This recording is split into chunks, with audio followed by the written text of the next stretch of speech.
নমস্কার, আপনারা দেখছেন আভাস নিউজ। আপনাদের সঙ্গে রয়েছে আমি অর্পিতা। শুরু করছি সংবাদ।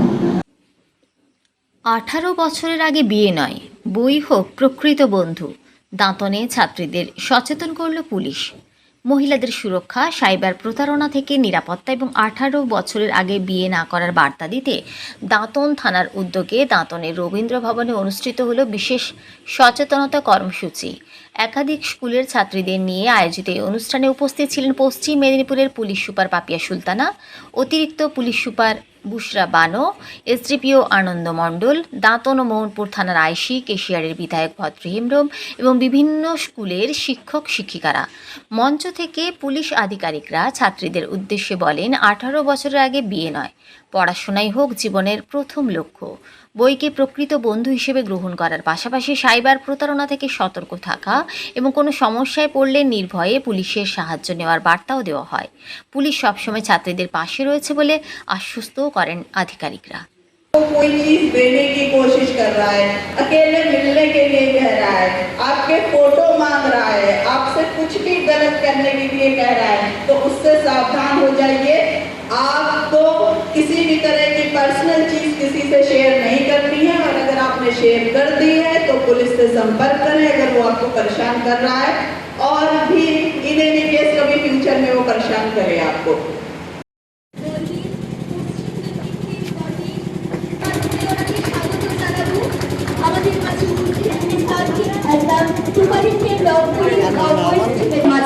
উপস্থিত হয়েছে IPS additional SP Bhadrapur, SDPO Belda, উপস্থিত হয়েছে সূর্যকান্তি নন্দ মহোদয়, শাসন মহোদয়, খোলাই উদয় ভারতী হাই স্কুলে।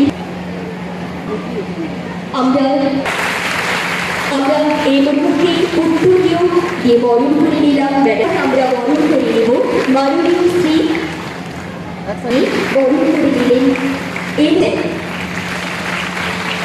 মাননীয় শ্রী সুধীর মাঝি, আইসি দাদন থানা। আমরা সুধীর মাঝি মহোদয় এই মুহূর্তে আন্তরিক প্রকাশ সঙ্গে ওনাকে বরণ করে নিলে গাছ উপহার দিলেন ওনার হাতে। আমরা ওনার হাতে তুলে নিই এই আজকের অভিজ্ঞতার রোমা মণ্ডল মহোদয় এই মুহূর্তে বরণ করে নিচ্ছেন আমরা, এবং সুন্দর একটি চারা গাছ ওনার হাতে তুলে দিয়ে সমাজে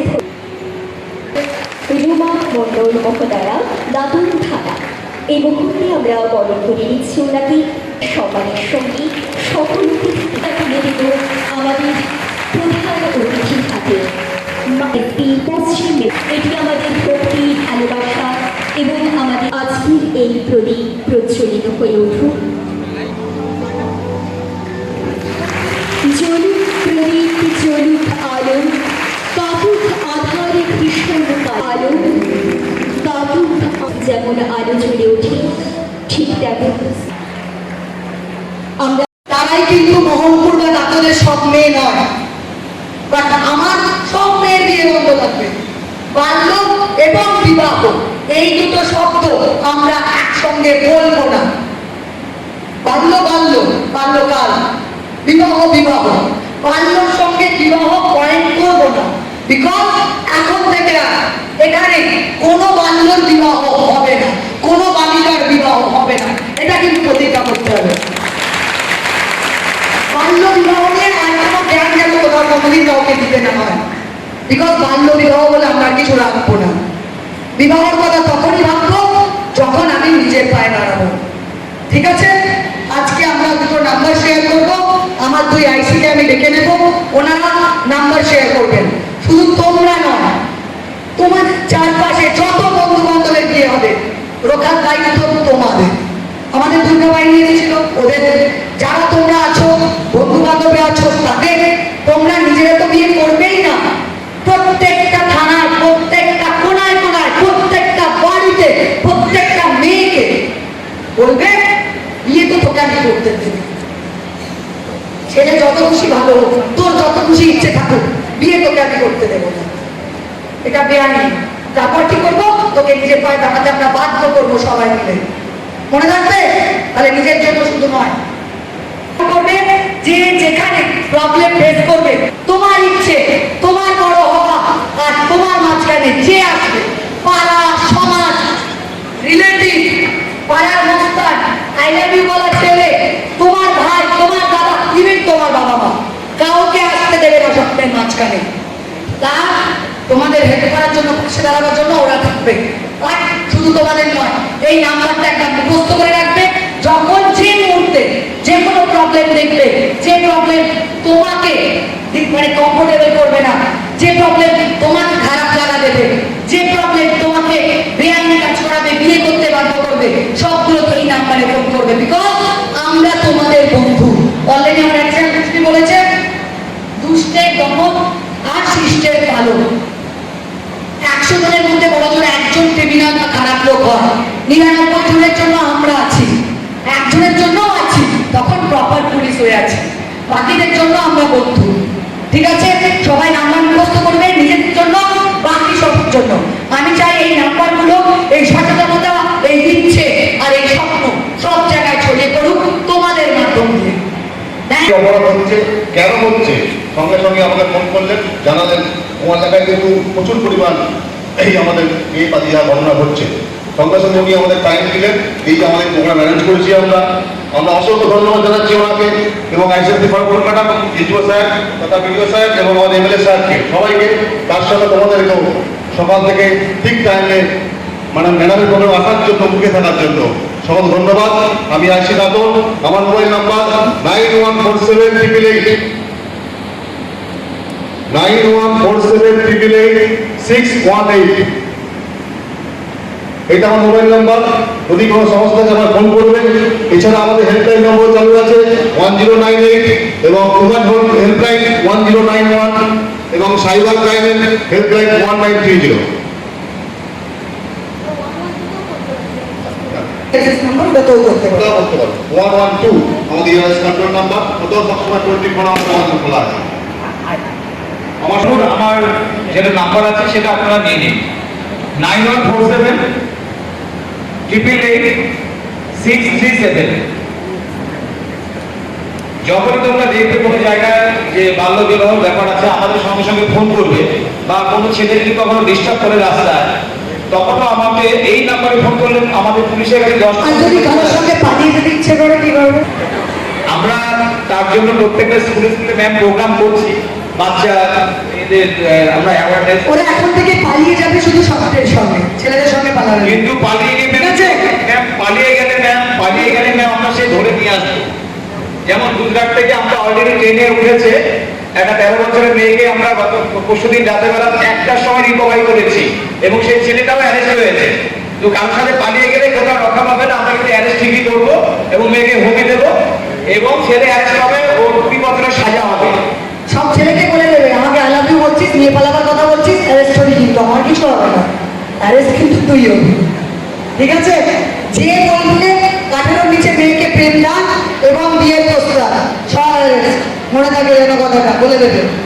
আমার 18 হয়নি, বিয়ে করার কথা বললেই অ্যারেস্ট, অন্যভাবে তাকালে অ্যারেস্ট, আমাকে যদি তাক করিস, ডিস্টার্ব করিস, অ্যারেস্ট, স্বপ্নের মাঝখানে আসিস, অ্যারেস্ট। মনে থাকে যেন। আর আমার পুরো টিমের জন্য একটা হাততালি। ম্যাডাম, জেলা জুড়ে এই কর্মসূচি চলছে, কত আটকানো ব্যবস্থা করা হবে? এখন অন্তত এরকম হয়েছে, মেয়েরা প্রতিবাদ করছে এবং তারা নিজেরা নিজের কেরিয়ারের জন্য সচেষ্ট হচ্ছে এবং আমাদের যে প্রস্তুতি বলে ক্যাম্প হচ্ছে সেখানে হিউজ সাড়া হয়েছে, আসছে, প্রিপারেশন নিচ্ছে যাতে তারা নিজের পায়ে দাঁড়াতে পারে, চাকরি পেতে পারে। একাধিক জায়গা থেকে দেখা যাচ্ছে যে 18 বছরের নিচে মেয়েরা পালিয়েছে, তাদেরকে আপনারা কিভাবে রিকভারি করছেন এবং কি রয়েছে? নর্মাল মানে মেনে ইনভেস্টিগেশনের প্রতি রিকভারি করার কথা সেটা রিকভারি করা হচ্ছে এবং যে ক্ষেত্রে জোর করে বিয়ে দেওয়া হচ্ছে সেক্ষেত্রেও প্রপার পদক্ষেপ নেওয়া হচ্ছে এবং রিকভারি করে এনে তাকে প্রপারলি ইনভেস্টিগেট করে তাকে আবার রিহ্যাবিলিটেট করা, সেটাও হচ্ছে। কি বার্তা দেবেন মেয়েদেরকে বলবো, বিয়ের মিনিমাম এজ হতে পারে আগে, বিয়ের এজ সেটাই হওয়া উচিত যখন তুমি নিজের পায়ে স্বনির্ভরভাবে দাঁড়িয়ে নিজের স্বপ্ন পূরণ করতে পারবে।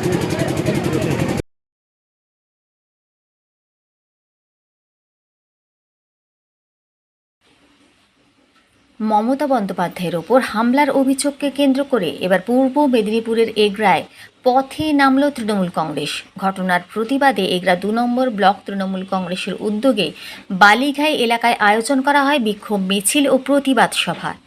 তৃণমূলের এই কর্মসূচিতে দলের নেতা কর্মী ও সমর্থকদের উপস্থিতিতে সরগরম হয়ে ওঠে গোটা এলাকা। এদিন বালিঘাইয়ে এগরা 2 নম্বর ব্লক তৃণমূলের দলীয় কার্যালয় থেকে শুরু হয় প্রতিবাদ মিছিল।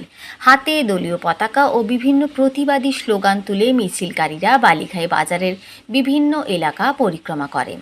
পরে মিছিলটি বালিঘাই বাসস্ট্যান্ডে এসে শেষ হয়। সেখানে আয়োজিত হয় প্রতিবাদ সভা। তৃণমূলের দাবি, মমতা বন্দ্যোপাধ্যায়ের গাড়িতে আঘাত এবং তার ওপর হামলার ঘটনার সঙ্গে জড়িতদের দ্রুত চিহ্নিত করে গ্রেপ্তার করতে হবে। একই সঙ্গে এই ঘটনার পেছনে কারা রয়েছে তা তদন্ত করে প্রকাশ্যে আনার দাবিও জানানো হয়।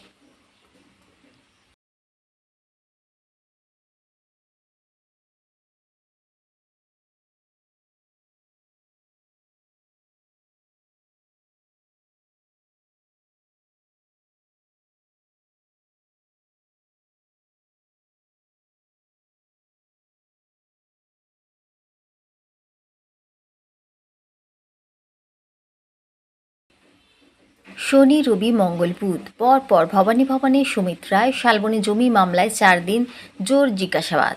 অভিষেক বন্দ্যোপাধ্যায়ের আত্মসহায়ক সুমিত রায় শালবনীর জমি দুর্নীতি মামলায় তাকে জিজ্ঞাসাবাদ করছে সিআইডি। এর মধ্যে সোমবার ডেবরা থানায় দায়ের হওয়া চাকরি দেওয়ার নামে প্রতারণার মামলাতে সুমিত রায়কে জিজ্ঞাসাবাদ করা হয় বলে জানা গিয়েছে। বুধবার সকাল 10টার কিছু আগেই ভবানী ভবনে পৌঁছন সুমিত রায়। সাদা পোশাকে সিআইডি দফতরে ঢোকেন তিনি। শালবনীর জমি সংক্রান্ত মামলায় তার বিরুদ্ধে ওঠা অভিযোগ এবং তদন্তে উঠে আসা বিভিন্ন তথ্যের ভিত্তিতে তাকে জিজ্ঞাসাবাদ করা হচ্ছে বলে সূত্রের খবর। শালবনী জমি দুর্নীতি মামলায় আপাতত সুপ্রিম কোর্টের রক্ষা কবচ হয়েছে তাঁর। একই সঙ্গে তদন্তে সহযোগিতা করার নির্দেশও দেওয়া হয়েছে আদালতের তরফে। মেদিনীপুরের প্রাক্তন তৃণমূল বিধায়ক সুজয় হাজরাকে গ্রেপ্তারের পরই তদন্তে সুমিত রায়ের নাম আসে। তদন্তের সূত্র ধরেই মাসখানেক আগে সুমিত রায়ের খোঁজে অভিষেক বন্দ্যোপাধ্যায়ের কালীঘাটের বাড়িতেও গিয়েছিল পুলিশ। দীর্ঘক্ষণ তল্লাশি চালানো হলেও সেদিন তার সন্ধান পাওয়া যায়নি বলে জানা যায়। পরবর্তীতে তার বিরুদ্ধে গ্রেপ্তারি পরোয়ানা এবং লুকআউট নোটিশ জারির প্রক্রিয়াও শুরু হয়। এরপর আদালতের দ্বারস্থ হন সুমিত রায়ের আইনজীবীরা। সুপ্রিম কোর্ট থেকে রক্ষা কবচ পাওয়ার পর তদন্তে হাজিরা দিতে শুরু করেন তিনি।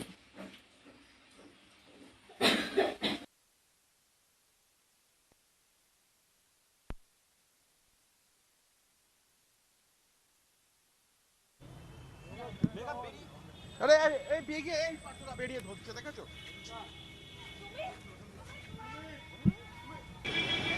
দীপঙ্কর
নদীর জল বাড়তে বাড়তে ডুবে গিয়েছে চরের সিংহভাগ। তারই মধ্যে সামান্য উঁচু ঢিপির মতো চরের উপর শুয়েছিলেন এক ব্যক্তি। চারদিকে হু হু করে বইছে জল। গ্রামবাসীদের কাছ থেকে খবর পেয়ে ঘটনাস্থলে পৌঁছে জলস্তর মাপল পুলিশ। তারপরেই আর দেরি না করে হাফ প্যান্ট পরে নদীতে নেমে পড়লেন পুলিশ কর্মীরা। দড়ি বেঁধে তৈরি হলো কার্যত মানব সেতু। সেই পথেই নদীর চর থেকে উদ্ধার করা হলো ওই ব্যক্তিকে। পরে তাকে পরিবারের হাতে তুলে দিল পুলিশ। মঙ্গলবার ঘটনাটি ঘটেছে ঝাড়গ্রামের লালগড় থানার কদমকুণ্ডি গ্রাম সংলগ্ন কংসাবতী নদীর চরে। পুলিশ সূত্রে জানা গিয়েছে, কদমকুণ্ডি গ্রামের বাসিন্দাদের কাছ থেকে লালগড় থানার আইসি সঞ্জীব ঘোষের কাছে খবর আসে নদীর চরে এক ব্যক্তি আটকে রয়েছেন। তার নির্দেশে সাব ইন্সপেক্টর পুলকেশ ভক্তা ও মনোজ সিংয়ের নেতৃত্বে কনস্টেবল, এনভিএফ, ভিলেজ পুলিশ এবং সিভিক ভলেন্টিয়ার মিলিয়ে প্রায় 14 জনের একটি দল ঘটনাস্থলে পৌঁছয়। পুলিশ কর্মীরা গিয়ে দেখেন নদীর পাড় থেকে প্রায় 60 মিটার ভেতরে ছোট্ট একটি ঢিপির উপর শুয়ে রয়েছেন এক ব্যক্তি। চারদিক দিয়ে বয়ে চলেছে কংসাবতীর জল। সময় নষ্ট না করে এক পুলিশকর্মী হাফ প্যান্ট পরে নদীতে নেমে জলস্তর মাপেন। দেখা যায় নদীতে প্রায় 4 ফুট জল রয়েছে। এরপর ওই ব্যক্তিকে নিজেরাই উদ্ধার করার সিদ্ধান্ত নেন পুলিশকর্মীরা। 6 জন পুলিশকর্মী নদীর জলে নেমে পড়েন। নদীর পাড় থেকে চরের দিকে একটি দড়ি বাঁধা হয়। সেই দড়ি ধরে এগিয়েই আটকে থাকা ব্যক্তির কাছে পৌঁছন তারা। শেষ পর্যন্ত নিরাপদে তাকে নদীর চর থেকে উদ্ধার করে পাড়ে নিয়ে আসা হয়।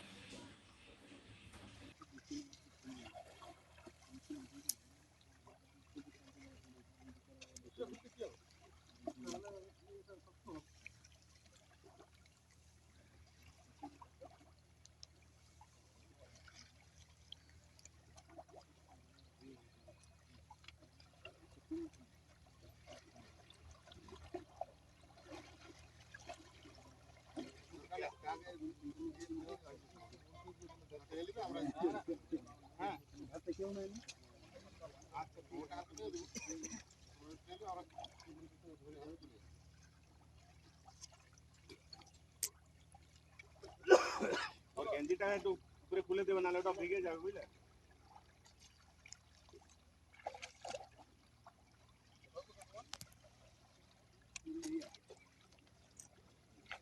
ফুল দিয়া কথা ফুল দিয়া রে, এটাকে ডবল করে দে না। এই ফুলটা সিঙ্গেল ফাস করা আছে না, না ডবল করে না, ওকে না লাগিয়ে ফাস করা ছিল কমার গলি দিলে। আচ্ছা, নমস্কার। লালগড় থানার পক্ষ থেকে আমরা এক মানসিক বিচারগ্রস্ত মানুষ, ওনাকে উদ্ধার করি এবং ওনার মুখ থেকে নাম শুনে জামবনি থানায় যোগাযোগ করে ওনার পরিবারবর্গ সবাই এসছেন। ওনার ভাই আছেন, কি নাম আপনার? আমার নাম অধর্ব। বাড়ি কোথায়? বাড়ি কুড়িয়া। কোন থানা? জামবনি। তিনি কে মানুষ? সম্পর্ক দাদা। কি নাম আপনার? ঠাকুর। বাবার নাম? লেট রতন। কবে বেরিয়েছিল বাড়ি থেকে? গতকাল বেলা 11টার সময় বেরিয়েছিল। আজকে আমরা খবর পাই কদমপল্লী আমাদের লালগড় থানা অঞ্চলের মাঝে নদীর মাঝখানে একটা টিলা, জলের মাঝখানে বসেছিলেন। কারণ বলতে পারবেন। সংবাদ এই পর্যন্তই। নমস্কার।